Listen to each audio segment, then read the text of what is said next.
Domain expansions, the pinnacle of Jujutsu sorcery, but not all domains are equal. Some are flashy, some are terrifying, and some are just straight up broken. So let's talk about the most powerful domain expansions in all of Jujutsu Kaisen, covering what they do, why they are strong as they are, and where they rank. But first, let's break down how exactly domains work, because if you don't understand the mechanics, you won't understand why some of these are absolutely disgusting in terms of power. If you want to skip the explanations, go to this timestamp. A domain expansion is a sorcerer manifesting their innate mental world into physical reality, enclosed within a barrier of cursed energy. But the crucial thing is what comes next. The sorcerer infuses their cursed technique into that barrier, and that's what creates the sure hit effect. But here's the genius of it. In a normal fight, when you throw a technique at someone, it has to travel to them. They can dodge, they can block, they can counter, but inside the domain, the technique doesn't travel anymore, it manifests at the target. Think of it like editing a video game. Instead of firing a bullet that crosses the map, you just apply the damage directly to the opponent's hitbox. No travel time, no avoidance, it just hits, period, and that's what makes the sure hit a guaranteed hit, even against defenses as broken as Gojo's Infinity. Now, here's where the types split. We have the sure hit, sure kill domains. These are the modern, lethal kind. The guaranteed hit isn't just a rule enforcement, it actively kills. Think Mahito's soul manipulation being applied without touch. Most of the domains on today's list fall here. Then we have the sure hit but non-lethal domains. They are the old school types. This sure hit just forces opponents to follow rules or transfer information. Think Hakari's idle death gamble or Higuruma's deadly sentencing. The domain tells you the rules, it doesn't immediately hurt you. Notably, non-lethal domains have an actual advantage in clashes because their construction is more efficient. And here's where it gets more complex. We have the open domains or barrierless. A standard domain has an outer shell, a closed barrier. Opening a domain without a shell while still retaining a sure hit effect is considered quite a miracle. Like painting a masterpiece on air, no canvas. The manga explicitly calls it divine, even by standards of the domains. In the entire series, only two characters pull this off at full power, Sukuna and Kenjaku. The trade-off is a binding vow, because there's an escape route, the range of the sure hit massively expands. Then we have incomplete domains. They have no barrier, no infused technique, or both. You get a buff to your cursed technique but no sure hit. Megumi's Chimera Shadow Garden is the prime example. It's on this list, but we need to discuss why it still matters, despite being technically incomplete. And the final concept, the domain clashes. When two sorcerers simultaneously open their domains, their barriers collide. The more refined domain wins and its sure hit activates, but here's the beautiful catch. While they're clashing, both sure hits cancel each other out. The fight becomes a raw battle of cursed energy, willpower, and technique inside the combined space. But enough yapping, let's get to the point of the video.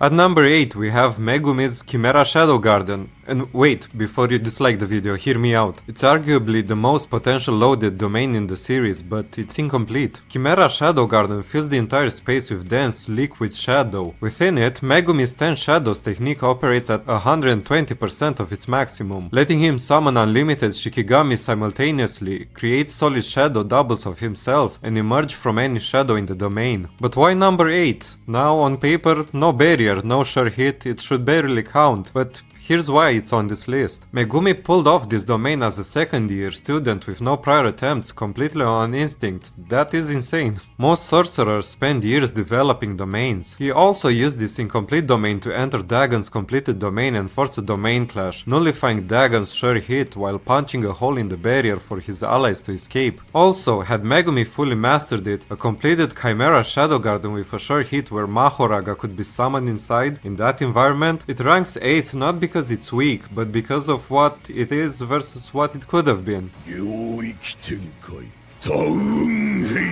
Number 7. Dagon's Horizon of the Captivating Skanda. The sure hit here is deceptively simple. Dagon's Deathsworn Shikigami don't just attack you, they manifest at your location. They don't exist until the exact moment they impact your body. No reaction time, no opportunity to block. They simply appear, already biting into flesh. Now Obito Zenin, a man so fast he can operate at 24 frames per second, treating reality like an animation he can edit, was overwhelmed and nearly killed in here alongside alongside Nanami and Maki. What elevates this domain above a basic strong curse summon fish situation is the quantity and persistence of the Shikigami. There is no limit, the waves don't stop, the ocean doesn't dry up, you are being worn down by an infinite guaranteed hit attrition machine inside the space you cannot escape. Its placement at 7 comes down to one thing. Toji Fushiguro walked into it barehanded and dismantled Dagon, but Toji is Toji. He is him. 領域展開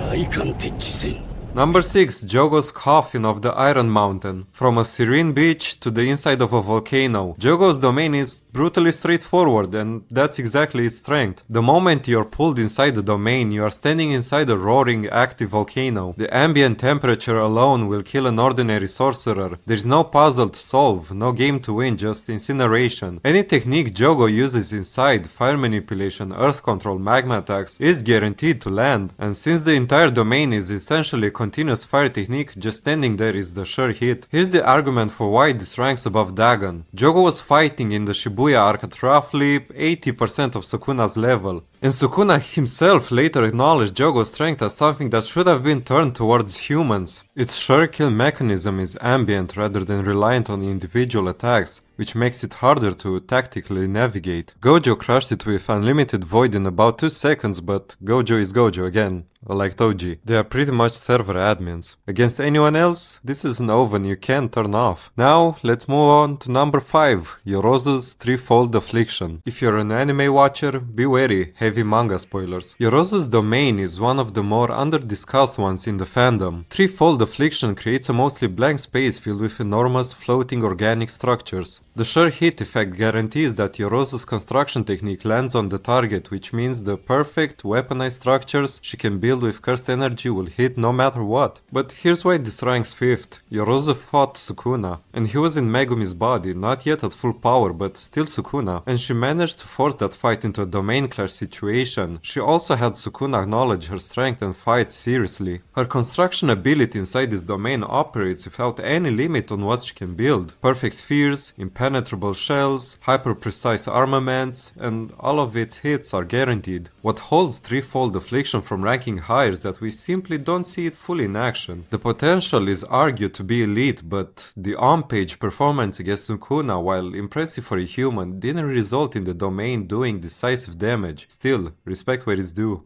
Number 4. Naoya Zenin's Time Cell Moon Palace. Time Cell Moon Palace is Naoya Zenin's domain manifested after his death and rebirth as a vengeful cursed spirit. Visually, it's stark and unsettling, a pitch-black void with a narrow path of flesh leading to an enormous eye floating behind Naoya, surrounded by what looks like a womb with membrane-like structures. But here's how the sure hit works, and it's one of the most mechanically precise in the series. When the domain activates, 2 lines of film are injected into the necks of every target inside. At first, nothing appears to happen. 2 of Naoya's opponents, Daido and Mio, both experienced sorcerers, assumed it was a misfire and tried to attack. The moment they moved, bloody wounds erupted all over their bodies simultaneously, limbs came off. But how and why? Well, because the domain amplifies projection sorcery, Naoya's inherited technique, right down to the cellular level. Normally, projection sorcery forces movement to be pre-drawn in 24 frames per second, like animating each action. Any deviation from this rigid rule causes injury. But outside the domain, you can survive if you're quick enough to adapt. But inside Time Cell Moon Palace, the technique targets your individual cells. If your movement pattern doesn't conform exactly to the 24 FPS rule, your cellular structure becomes unstable. Instantaneous wounds manifest across your entire body from within. Not from Naoya attacking you, from your own body failing to comply within the rule. It's your cells tearing themselves apart for moving wrong. Daido, a combat veteran, had his arm severed from just trying to slash. Mia collapsed without landing a single hit. 2 trained sorcerers were neutralized within seconds and Naoya hadn't even thrown a punch. The reason this ranks 4th is the unique nature of what the sure hit does. It doesn't just hurt you, it takes away your ability to fight back at your natural speed and ability. Every action you take inside this domain is potentially fatal. Standing still is your only safe option, and the sorcerer who can move is a sorcerer who's already dead.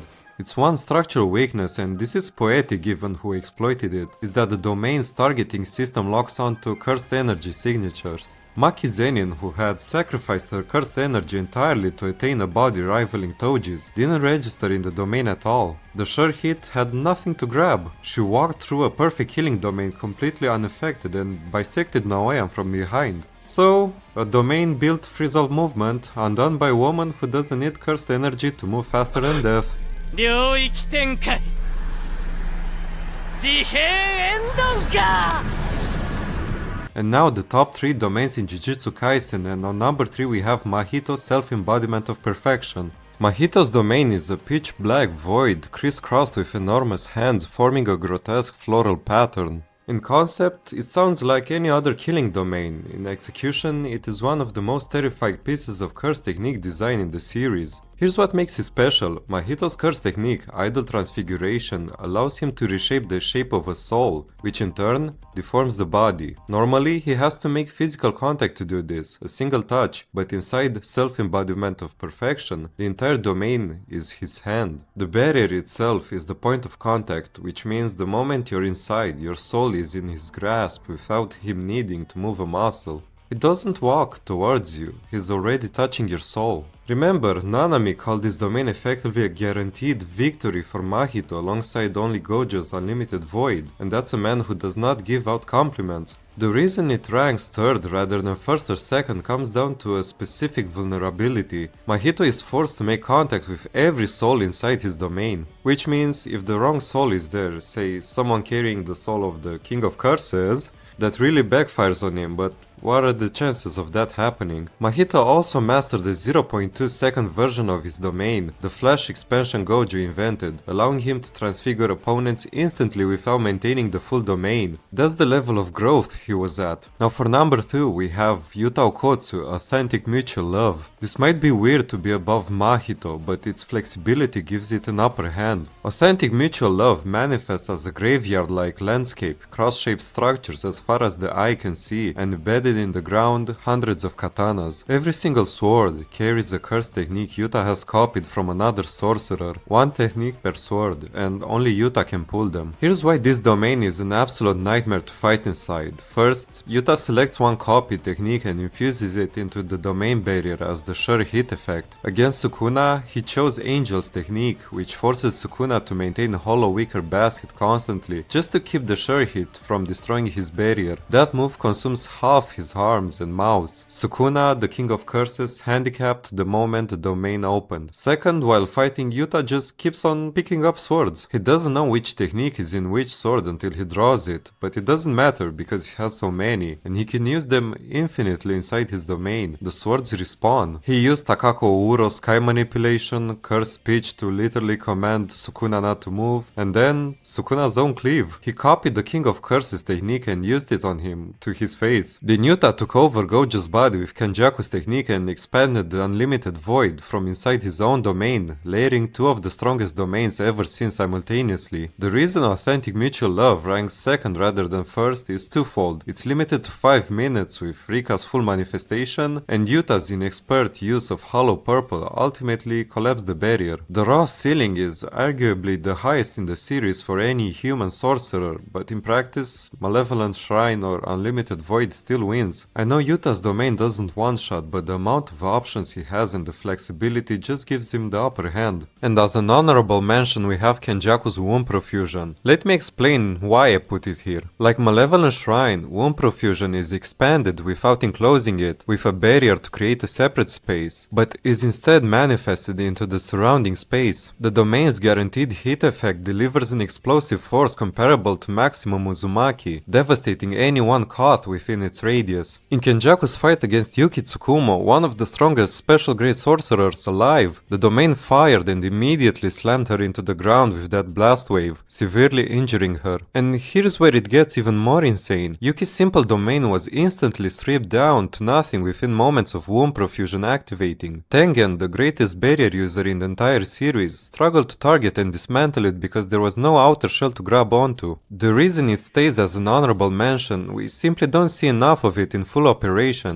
it was countered. Tengen eventually found the edge of the sure hits area of effect and targeted it there. It creates enough ambiguity that ranking it above Yuta or Mahito feels like rewarding potential over demonstrated performance, but it surely ranks somewhere between 4th and 1st.